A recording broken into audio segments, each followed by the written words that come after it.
জঙ্গলি হাতি ছবি তুলতে গিয়ে বিপত্তি, রীতিমতন হাতি তাড়া খেল এক পর্যটক। বারবার বন দপ্তরের পক্ষ থেকে জঙ্গলি হাতিদের সামনে যেতে এবং ছবি তুলতে নিষেধ করা হলেও কিছু মানুষ তো কোনোভাবেই কানে তুলছিলেন না। এদিন শনিবার দিন এইভাবেই হাতিদের ছবি তুলতে গিয়ে তাড়া খেল এক পর্যটক। ঘটনাটি ঘটেছে জলপাইগুড়ি জেলার মিলনপল্লী এলাকায়। ঘটনায় চাঞ্চল্য। ঠিক কি ঘটেছিল? এদিন দুপুরবেলায় ক্যানেল রোডের রাস্তার পাশে বৈকুণ্ঠপুর জঙ্গলে বেশ কয়েকটি হাতি দাঁড়িয়েছিল। সেই সময় সেই রাস্তা দিয়ে গাড়ি করে যাচ্ছিলেন এক পর্যটক। হাতির পাল চোখে পড়তেই গাড়ি থামিয়ে দেয় পর্যটকের গাড়িটি।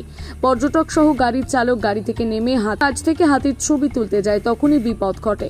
দলের মধ্যে থাকা একটি হাতি আচমকাই ওই পর্যটককে তাড়া করে। স্বাভাবিকভাবে হাতিকে দেখে ভয়ে পালায় ওই পর্যটক। তবে সেই সময় রাস্তার পাশে দাঁড়িয়ে থাকা ডাম্পার চালকেরা সজোরে হাতির হর্ন বাজাতেই থেমে যায় হাতিটি, আর তাতেই প্রাণে বাঁচল পর্যটক এবং গাড়ির চালক।